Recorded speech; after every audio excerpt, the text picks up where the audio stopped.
Hey Tim, how's it going, man? Going well. Glad to be here. Yeah, man, thanks for joining me on Dads with Mikes. I'm really excited about today's episode. Kind of an interesting topic, I think, that we're going to cover today. So, yeah, thanks again for doing this. Absolutely. So, Tim, why don't you start us off with a little bit of a background on you? Sure. So, kind of how I got to this point in my life and doing what I do now is through some of my own experience. So, I work now as a coach helping men overcome porn and sexual addiction, help them fix their marriages and turn their lives around and live more strong, godly lives. And that just came out of my own experience. I battled porn and sexual addiction for 15 years, from my early teen years well into my marriage and into my 30s, and struggled with it for a long time. And I did all the things you're supposed to do. I read all the books. I went to the Bible studies. I did the counseling, all that sort of stuff you're supposed to do. And nothing helped me get better. And so this continued on and off for many years. Almost destroyed my family, almost destroyed my marriage. And it wasn't until someone really poured into my life and helped me understand what was behind my addiction and what was the true cause of it. It wasn't just that was this pervert who couldn't control himself, right? There was a reason I was addicted to this, and I had to understand what the emotions behind it were. There was something I was running away from, something I was using this to escape, or a void I was trying to fill. And so that person really poured into my life and gave me the strength and encouragement and support to overcome that and to deal with the real issues versus just trying to, treat bad habits and kind of just treat symptoms.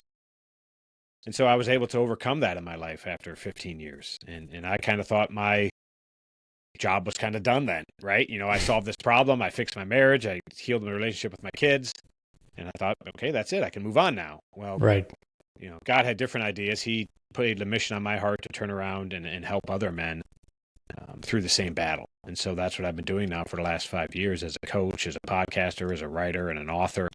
I wrote my first book, Living Porn Free, which kind of dove into my story, but also the steps and the tools that I use to find healing and recovery.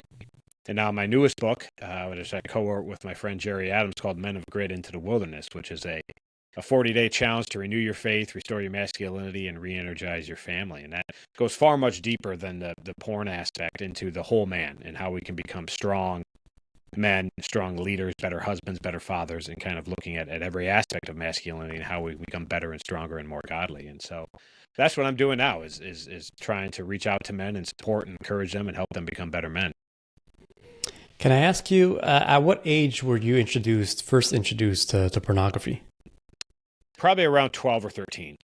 12 or 13. Oh, that's early.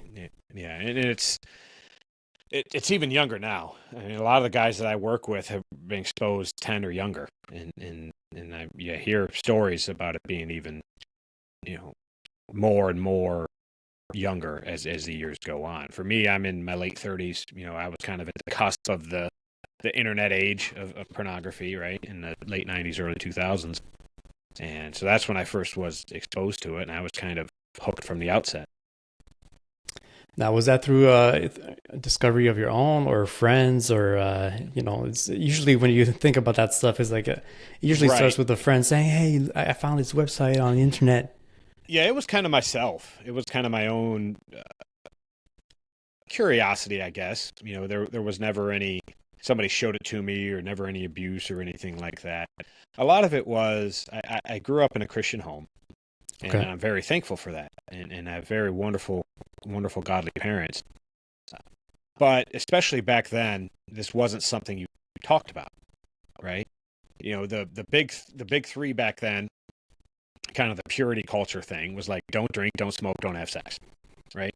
Yeah. Well, when you're a hormonal 13-year-old red-blooded American boy, what three things do you think you want to do most, right? Yeah, Especially when you've been told not to, you exactly. know. So I stumbled onto porn just out of my own curiosity of discovering what sex was and things like that. And so it was this forbidden fruit, if you will, that I was always told was this horrible thing and was a sin and was awful. And that wasn't the wrong thing to say, but there wasn't anything else said. right? It's just like, don't do this, it's bad.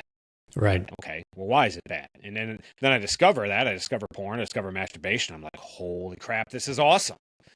Like, and it was just mind blowing to me. And so I was just hooked from the beginning because, like I said, it was this forbidden fruit, and I was always told it was so bad. And then I discovered it, and I was like, hey, this is great. This is exciting. It's exhilarating. It feels good. But then it became an addiction. It became what I ran to all the time, and it became an emotional need. It was an escape. It was how to deal with stress, how to cope, and that's when it became dangerous versus just a horny teenage boy. So, am I understanding that with what you're saying, that your parents were not aware at all of your pornography use? I mean, I got caught like any kid kind of does, um, and then that just kind of added to the shame to it, which added more negative emotions to it.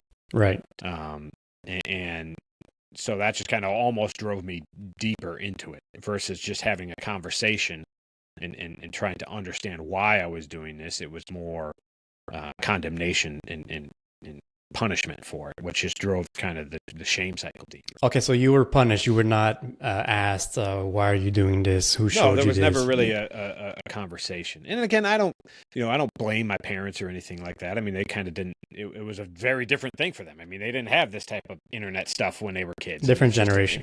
Yeah, it's a different generation, a different time, and so they didn't really know how to deal with it either. So I don't want to pass blame on them. They have a wonderful relationship with my parents, but it's just things that we didn't understand that we do understand now, and now we're realizing the dangers of this. Where it might have gotten passed off with other people as just, like I said, just kind of okay, that's what teenage boys do, right? Kind of like men and drinking, right? Men have beers on Friday night. They have more than one beer. Teenagers jerk off to porn. It can be dismissed as a boys will be boys. 13-year-old, 14-year-old teenage boys are going to jerk off. They're going to, right? Like, and some of that is natural and just part of life. But this is getting into the dangerous addictive territory, and we're establishing a precedent where young men are learning to use porn as a coping mechanism, as an escape. It's what they go to, and it is escalating and getting worse. And so it's not just them being curious as far as like the birds and the bees. It's them. Kids are getting into extremely hardcore sexual material at a very young age when their brains haven't developed to deal with it, their emotions haven't developed to deal with it, and they aren't ready for that type of thing. And so the younger and younger that this is pushed on people, the more emotional and long-term damage and long-term effects it's having on people.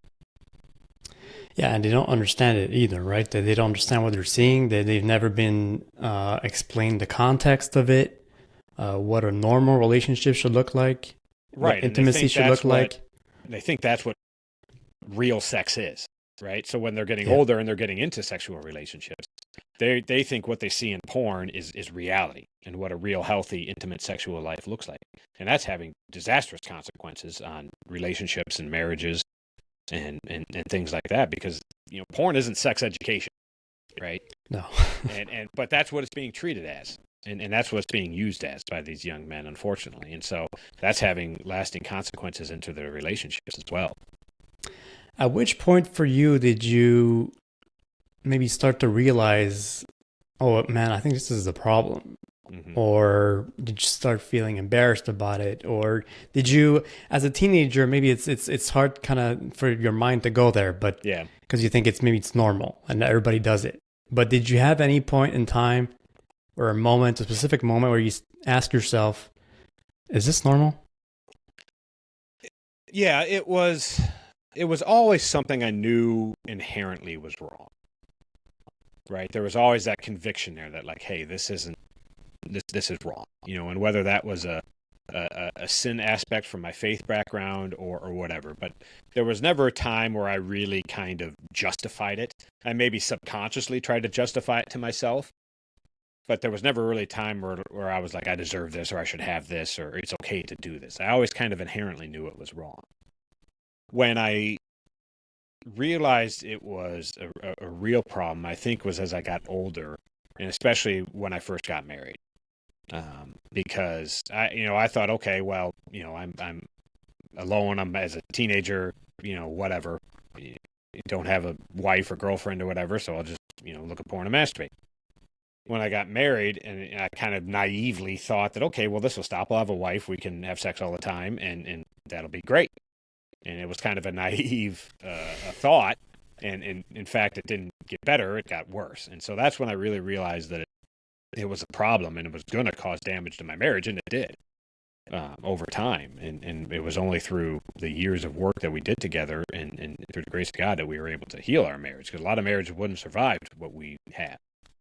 So that what I would say was probably, my early 20s when I first got married, that I realized, hey, this is a problem and I need help. And I tried help, but I didn't have the right help. Okay, what were the first steps that you took to try to address this? Well, there were things I had done all through the years, right? I talked to counselors, I talked to pastors, I did, the different Bible studies. I even went to at one point I went to a men's retreat weekend that was specifically about men struggling with sexual sin. I did all the things you're supposed to do. I had an accountability partner. I did all that, and none of those things worked. And a lot of it was a focus on just, you're not trying hard enough, you're not disciplined enough, you don't have enough willpower. And that's where a lot of guys struggle, is they just treat it like a bad habit. And it's not just a bad habit, it's deeper than that. And it's an emotional issue.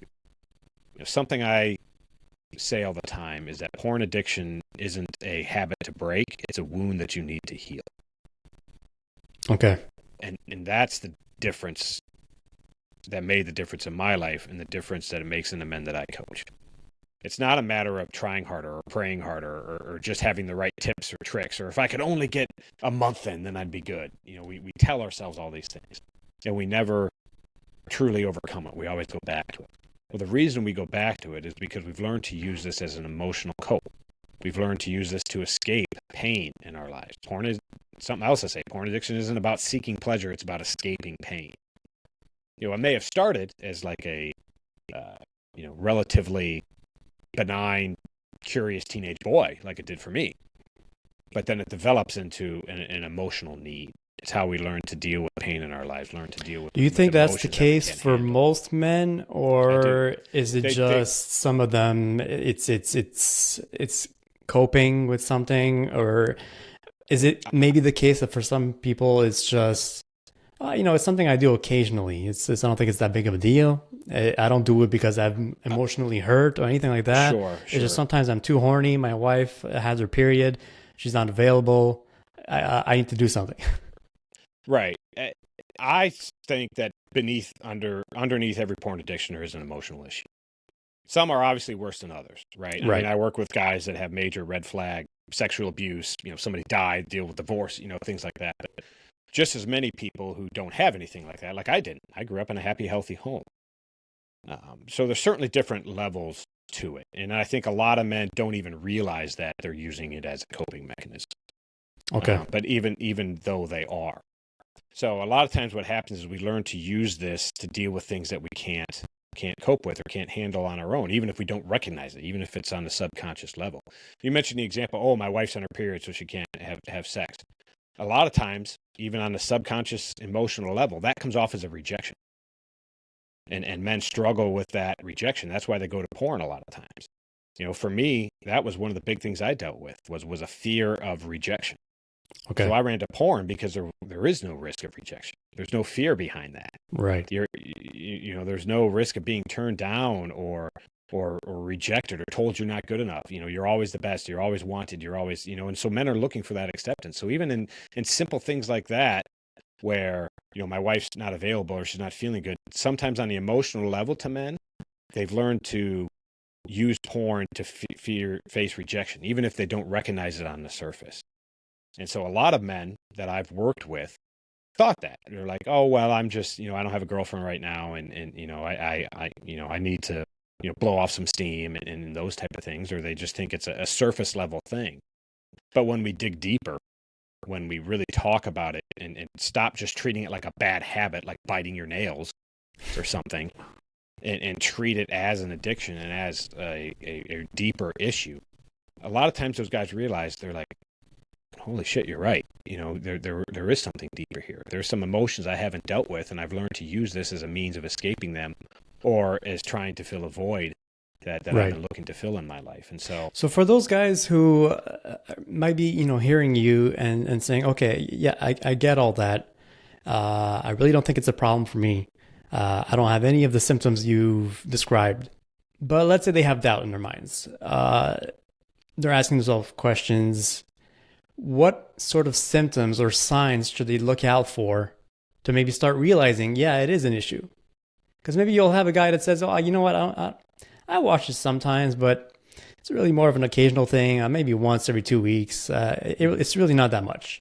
Yeah. What should they watch out for? Try to stop. See what happens. I mean, it's simple as that. Like, I work with guys that only watch porn once a month or once every 2 months. Really? But if they can't not do that, then it's a problem, right? To me, there is no casual or, moderated use of porn. There is no benefit from it. It's not like alcohol where you can have a drink every once in a while and, with your dinner. And, I drink. I don't drink heavily. This weekend I hung out with a buddy and, we had a couple of whiskeys and smoked cigars and that type of stuff. And sure. Other guys can't do that. Like, they can't have one drink or it's 10. Right. I firmly believe there is no moderate level of porn that is safe or that is helpful. First of all, there's no benefit to you. Even if you're not using it to cope, you're just distracting yourself. You're just seeking pleasure from pixels on a screen instead of going out and trying to find a fulfillment and lasting relationship. It's cheap dopamine, right? It's the same as scrolling on your phone for hours and hours and hours. You're not accomplishing anything. You're just distracting yourself. Yeah. At the least level, it's that. But for most men, like I said, it's an emotional level. It's an emotional need. And that's why so many guys can't overcome it. Because eventually the need for it, that urge for it, overpowers your discipline and your willpower. So guys are like, I got 2 weeks in or I got 3 weeks in and I said I was never going to do this again and I went back to it. And I knew it was wrong, but I went back to it. I just couldn't help myself. Well, that's not because you ran out of discipline or willpower. In your mind, you knew you wanted to stop. But your emotional need for it, that urge for it to escape, to cope, to fill that void, whatever that void is, will overpower your discipline and willpower. That's why you see guys doing crazy shit that doesn't make any sense on the surface. For like me, like I cheated on my wife. That made in multiple times, and you get that ultimatum. If this happens one more time, it's the last time. I'm done. I'm leaving. And you still go and do it. That's the dumbest thing in the world, and it makes absolutely zero sense. Or you see guys risk all this stuff. Yeah. And the reason that is that emotional need for it, that emotional urge to escape is so strong, it overpowers everything in our discipline and willpower in our mind. That's why you hear guys talk about this term post-nut clarity, right? Right. So they talk about after orgasm, after masturbation, they all of a sudden the light comes back on in the room. Well, it's because before they were so driven by whatever it was, whatever need they had, that they just put blinders on to everything else. And all of a sudden, once that moment's over, and once all those hormones and those neurotransmitters and the dopamine and the serotonin and the everything, once that floods over, you're back to reality. And so it causes this vicious shame cycle where you kind of feel like shit, so you go to look at porn to feel better, and then you feel like shit for looking at porn, and you start that cycle all over again. Right. Let me ask you, this has been a subject of debate, I think, for many years, whether or not sex addiction is an addiction in itself, like alcoholism or drug abuse. What are your thoughts on that? Can you be a sex addict, or is that an excuse that men use to justify their behavior? Well, I think some use it as an excuse, certainly. But it's a very different type of addiction than alcohol or drug addiction. It's not a substance addiction, right? Right. There's not anything you're taking or drinking or ingesting into yourself. It is an addiction in the sense that you can't stop it and you lack the power over it in that sense. But I think it's an addiction because it's an addiction of escaping, just like the other addictions are. It's just a different means to it. Some people become alcoholics. Some people become drug addicts. Some people gambling or eating or whatever. But they all come back to the same thing, is that you're searching for something. There's a reason why you're doing that. And I don't believe in the whole disease aspect of it. I don't think that it's a disease. There is still, a conscious decision that you make, right? And there still is a responsibility that you bear for the behavior that you have in your life. So I think the disease thing oftentimes takes the responsibility off the person. We can understand and explain why someone is behaving in that way without excusing that behavior. And I think calling it a disease tends to lean on it as an excuse. And so I do think that men can be addicted to sex, because I was. I was constantly searching for someone to hook up with or to text people online or do different things like that, because the dangers of porn and sexual addiction and how it differs so much from an alcohol or drug addiction. And it's in this. With alcohol addiction, with drug addiction, you build a tolerance to it, right? And so you need more to get the same high, to get the same whatever, right? Right. So what do? You drink. You up the frequency, or you up the frequency, you up the strength, right. But you just need more. Drugs, you just need more. The difference with porn and sexual addiction is you don't just need more, you need different. You need new. So guys aren't just watching the same 5-minute porn video over and over and over again, right? It's always got to be more something hardcore, new. More... It's always got to be something different. And that's where you see the escalation. So right. Instead of just, you go from a 13-year-old boy Googling boobs, right? And eventually it's into more hardcore stuff. And then sometimes I've had guys where it gets into real weird fetish stuff too. Other guys, it jumps into, well, looking at porn isn't enough. You need to make the jump into, back when I was younger, it was kind of webcams and chat rooms. Now it's texting apps or hookup apps, or OnlyFans is a huge issue with me. Right. You can find all the porn on OnlyFans basically for free on Pornhub. So why do guys pay $10 a month to subscribe to some chick on OnlyFans? It gives them a sense that it's more real. Exactly. And it gives them a quasi-relationship that they think they have with somebody. Right? And so that proves my point, that it's more of an emotional thing than it is a sexual thing. But the same thing, they always need new. They always need different. Eventually, it makes us jump into physical things. So for me, for years, it was just porn. But then eventually that wasn't enough. And I started texting people. I started messaging people online. And then I started meeting up with people online. And then it was always the next thing. Yeah. If I could just do this sexual act, then that'll be enough and I'll be satisfied and I can quit. If I could just hook up with that girl or just have a threesome or just have a whatever. And that drive just keeps going and going and going. And there's always this, thing out there that you're reaching for and think that will satisfy you and that will be enough. That'll finally be fulfilling. And it never is. And that's the danger of porn versus some of the other addictions, is it escalates in that way. We're always trying to find something new, something different. How much of this problem can we attribute to the sex culture that we're living in now in our society? As opposed to, some of it is obviously internal issues with an individual. But a lot of it, in my opinion, is also the fact that we're surrounded by it. Sure. Maybe not porn directly, but through music videos or OnlyFans or social media. I just read last week, or not that long ago, that there's this 23-year-old girl. I think she lives in the UK. I forget her name.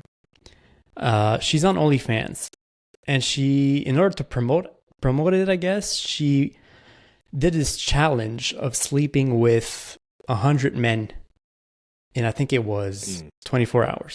Yeah, I think I heard something about this. Yeah. And she posted pictures of it. Well, not the actual acts, but like the hotel room and the men lining up for her, and her face at the end of the day.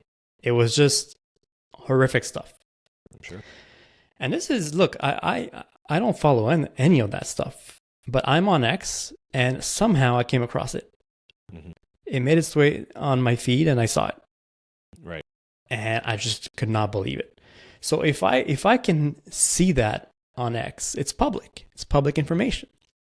Surely you could have found it on Facebook or Instagram or whatever other social app that teenagers or young impressionable men are using these days.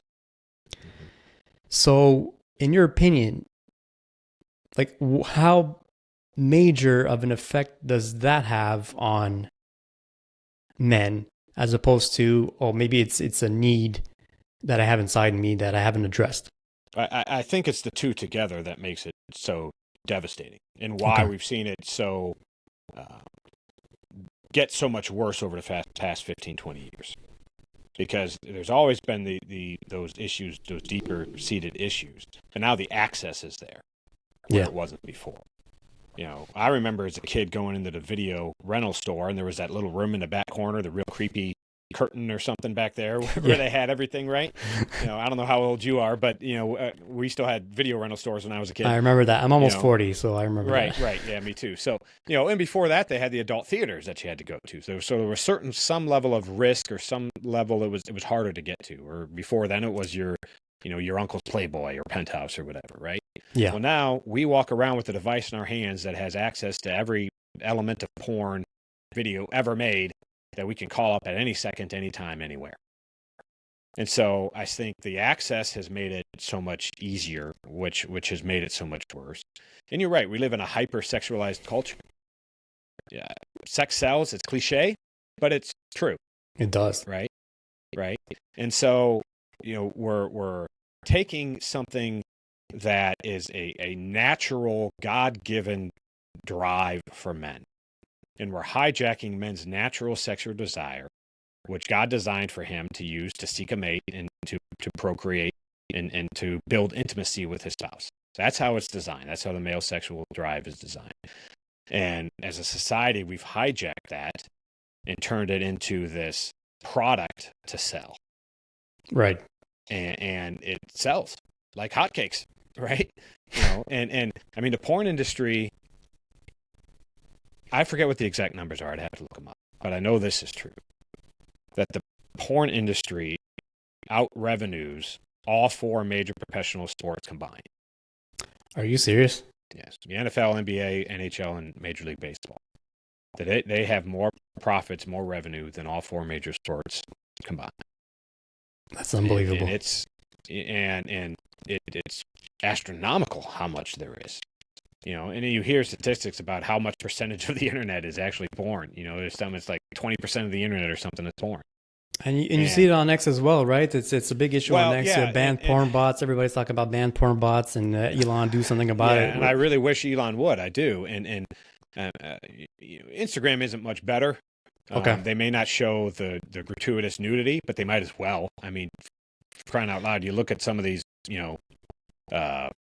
models, like Instagram hoes, is what they really are.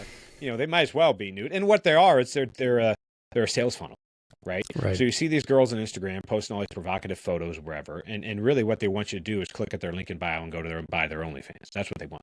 Yeah. Right? It's a sales funnel is what it is.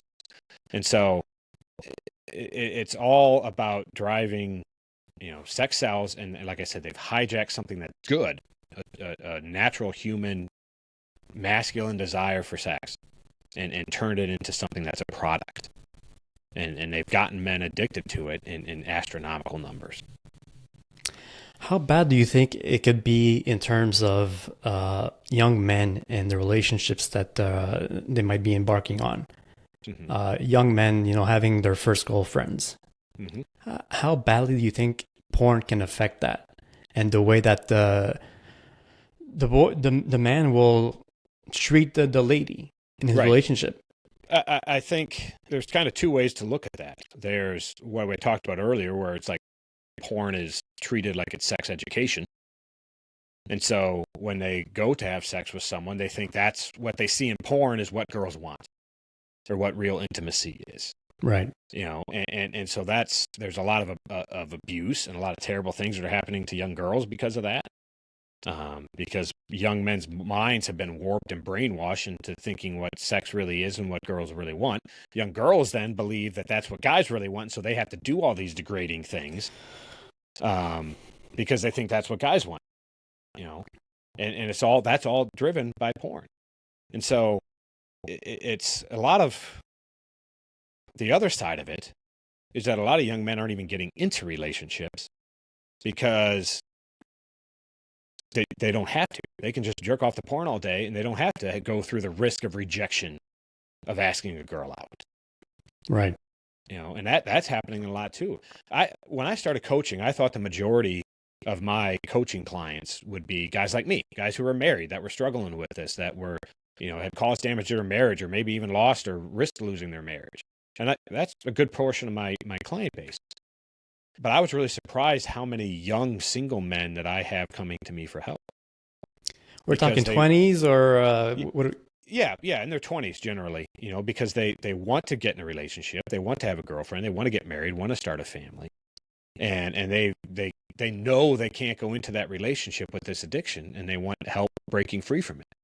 You know, a lot of them don't even have the tools or the confidence to go out and actually talk to a girl in real life because they're scared of that inherent risk of rejection. So that's happening as well. The third thing that's happening, and this isn't so much teenagers, but you're seeing men develop physical symptoms of erectile dysfunction at a much younger age. It's called porn-induced erectile dysfunction, where men watch so much porn that they cannot achieve erection without it. Right. Where they go to to have the real sex thing and can't. Right. And my case in point for this is when all these ED drugs came out 20 years ago, right? Viagra, Cialis, whatever. You're about the same age as me, so you're old enough to remember this.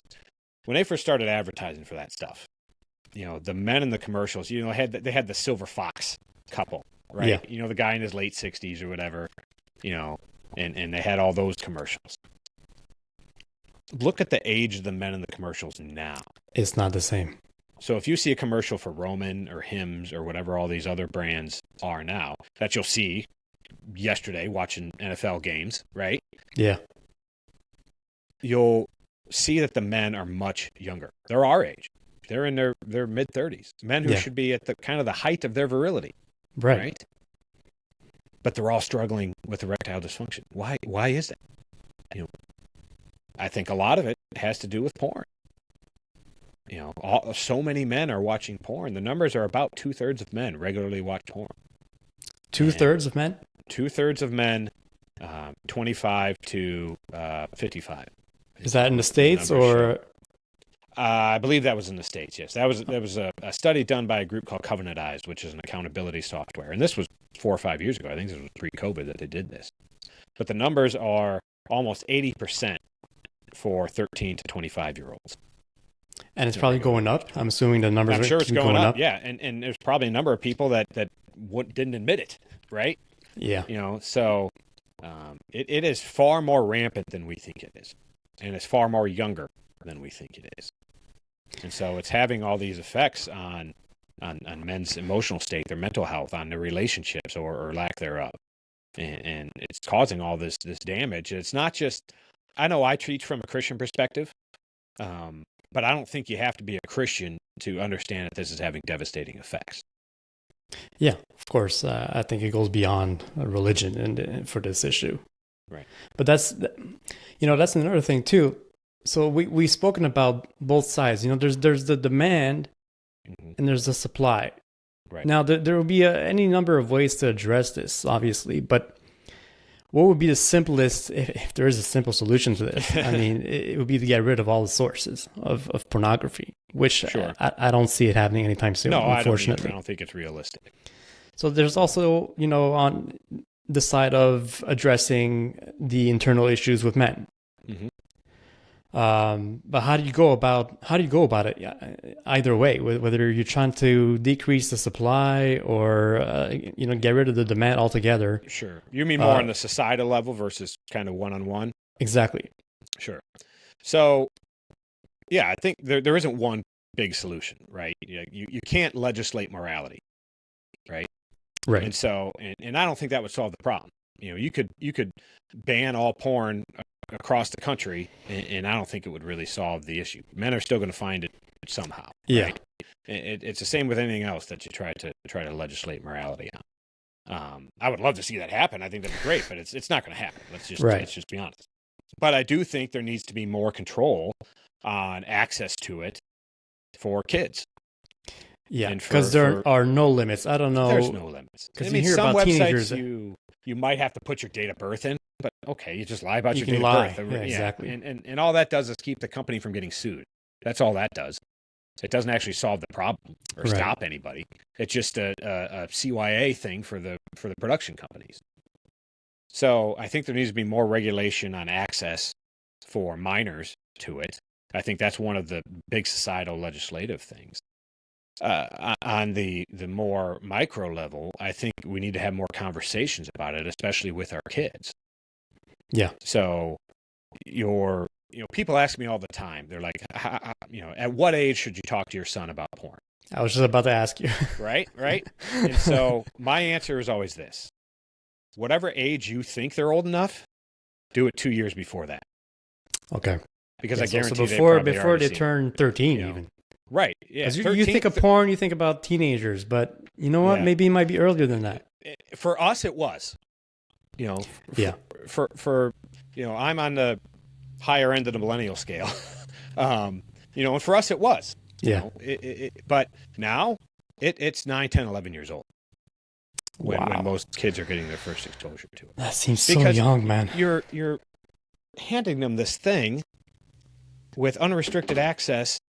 You're giving a 10-year-old a device with unrestricted access to every amount of porn in the world, and not expecting a teenage boy to look through that.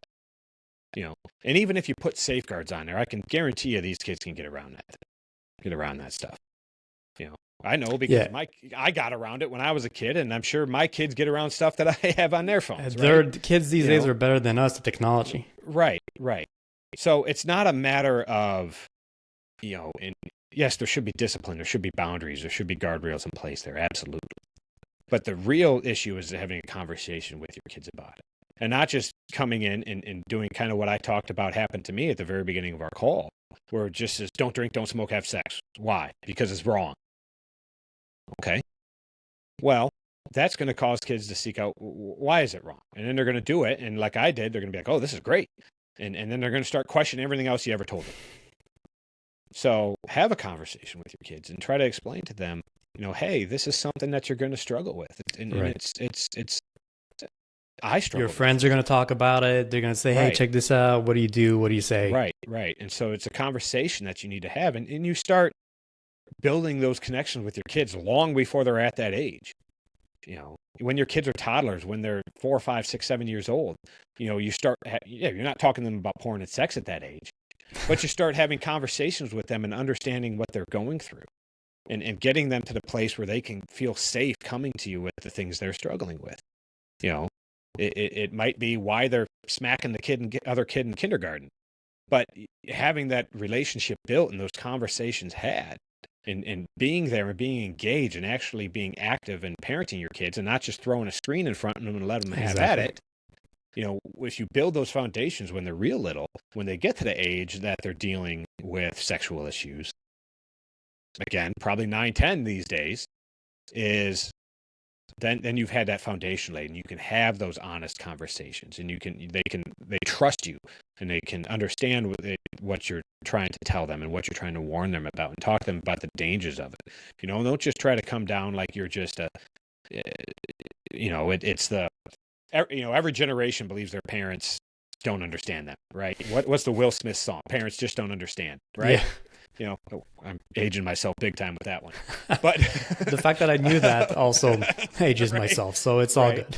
But that's true. We think that is. And so we need to have our conversations with our kids so that they understand that, no, we do know what it's like. The circumstances might have changed, the technology might have changed, but we understand what we're going through and we're here for them and we want to support them. We want them to learn from our mistakes. And so we need to be having those conversations. And I think that will go thousands of times farther than trying to ban porn on whatever media. Right. No, and you're absolutely right. And you know what? Ironically, kids these days are using internet much earlier than we did. Yeah. I remember it was a couple of weeks ago, the police officer, I wrote about this online a few weeks ago. A police officer went to my son's school to talk about internet use. And he went into my son's class, and the first thing he asked the children in the class was, who here uses the internet? Every single kid in that class, and my son is 6 years old, so he's in first grade. Every single kid in that class raised their hands, except mine. Yeah. Proud father moment. Yeah, there you go, right? I couldn't believe it. Yeah. At 6 years old, first grade, they're all using the internet. Yep. Now, I know what a lot of parents, they're going to hear this, they're going to say, okay, yeah, but there's, they weren't watching porn. They're probably just looking up educational stuff or watching Coco Melon or stuff. Whatever, sure. I get it. But you're setting the stage for that. Yeah. You're introducing phones and internet or tablets or whatever at 6 years old. You're building the habit. Right. It's going to make it so that it's going to just become part of their lives at such a young age that it's just going to keep continuing until old age. It's setting the stage for that because it's teaching kids to learn to use that device for everything. It becomes going back to some of the emotional things I was talking about earlier, it becomes their escape. It becomes their distraction. They don't have to deal with anything in the real world. They can just escape into this fantasy world, even if it's just video games or whatever. It's all escaping reality. So they're not learning what the things they need to learn. They're not facing the hardships of life and learning the lessons of life that they need to learn.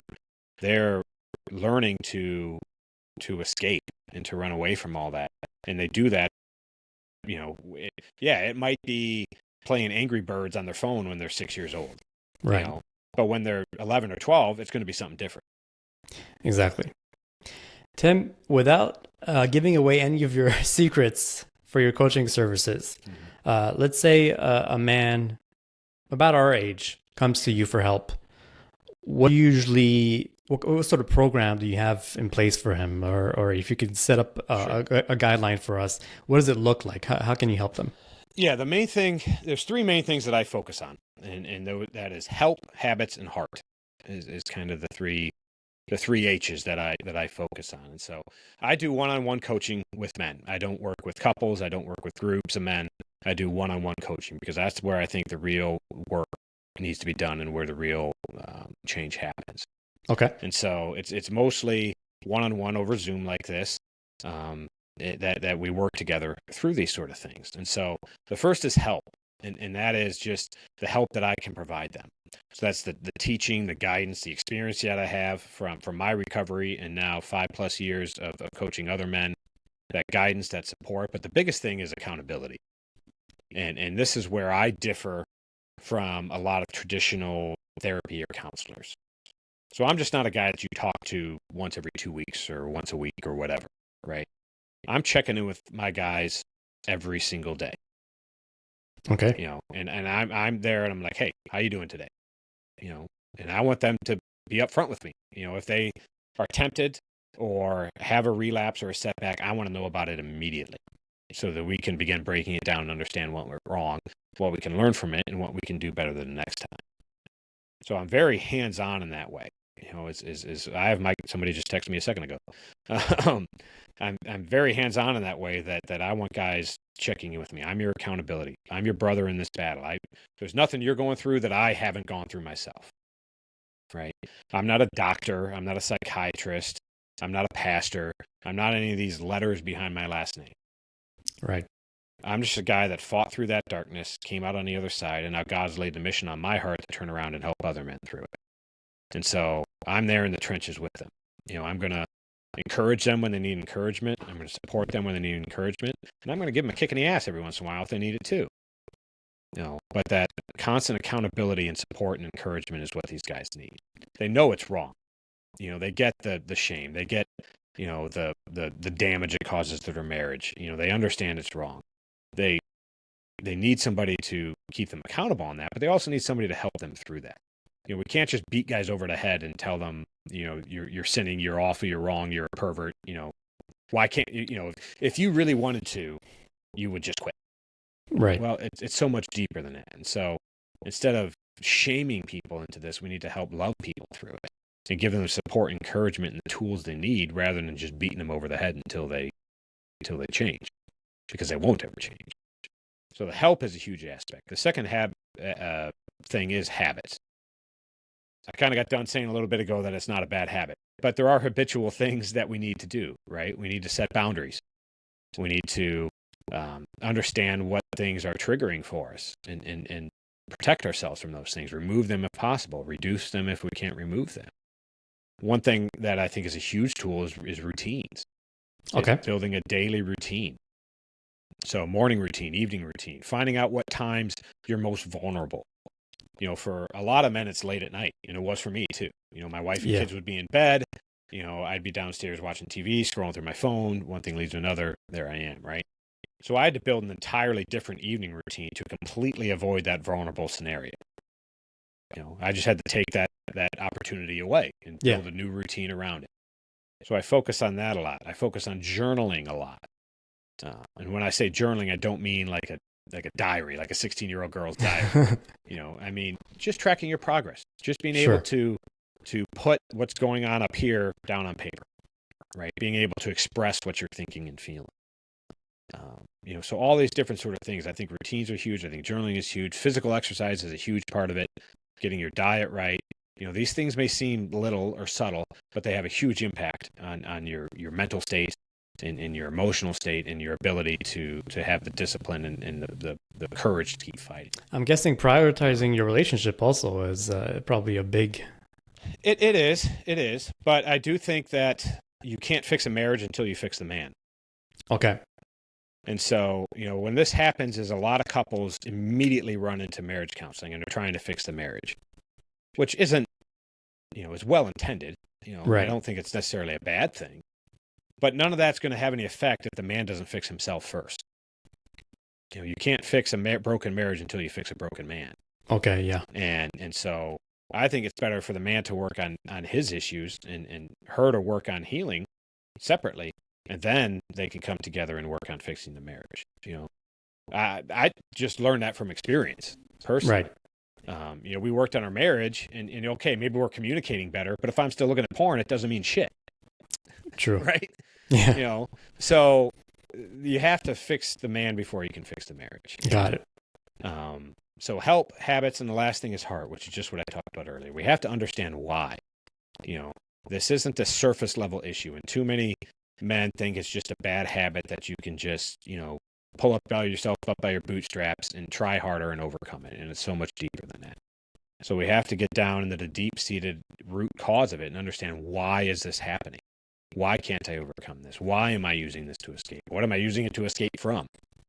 And heal those things from the inside out. And that's where you find lasting recovery. So it's not a matter of fighting off a bad urge.